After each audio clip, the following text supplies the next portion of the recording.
La semana económica de esta semana resalto una noticia de La Vanguardia. Parece ser que los economistas del Banco Central Europeo están dando indicaciones a los banqueros para que no promuevan las criptomonedas. De hecho, hay un informe que desacredita a Bitcoin.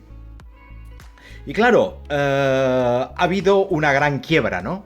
Nos encontramos que la plataforma FTX, la plataforma de compraventa de criptoactivos, ha quebrado.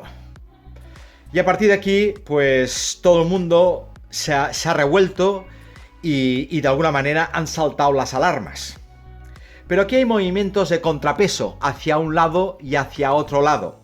De hecho, cuando pensamos en Bitcoin, Bitcoin parece una moneda que siempre va al alza.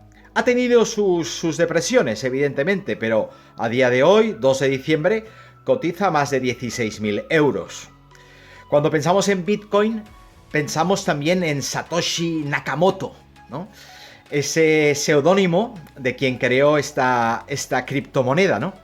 Yo cuando pienso en este individuo, me viene mucho a la cabeza al coronel Walter Kurtz, aquel coronel interpretado por Marlon Brando en la película Apocalypse Now, ¿no?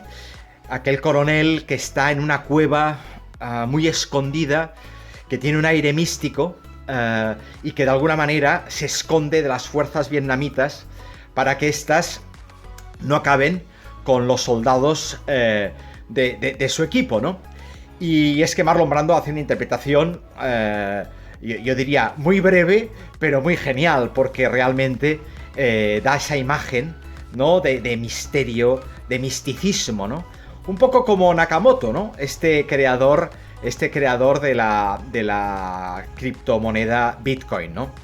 También, por otro lado, me gustaría, pues, comentar que hay grandes defensores, ¿no? del Bitcoin. Tuve la oportunidad de conocer a Saif Hamous, que es profesor de economía de la Universidad de Líbano, cuando estuve aquí en Barcelona. Y este profesor publicó un libro que recomiendo, si no lo habéis leído, porque pone bastante encima de la mesa la historia del dinero y también las propiedades y beneficios del Bitcoin. Y Saif Hamous centra su relato en positivo en el sentido de que cuando saltó la crisis financiera de Lehman Brothers, claro, toda la sociedad nos quedamos con los ojos abiertos. Parecía una película, hablando de Apocalypse Now, lo parecía. Todo se venía abajo. Y claro, el mundo financiero generó mucha desconfianza. En ese caldo de cultivo apareció Bitcoin. Y al final Bitcoin lo que provoca es un toque de alerta sobre los bancos centrales, sobre su intervencionismo. Y Bitcoin lo que da es toda una serie de seguridad en sus transacciones, ya que se sustenta bajo blockchain. Por consiguiente, hay mucho debate detrás de las criptomonedas y en particular de Bitcoin.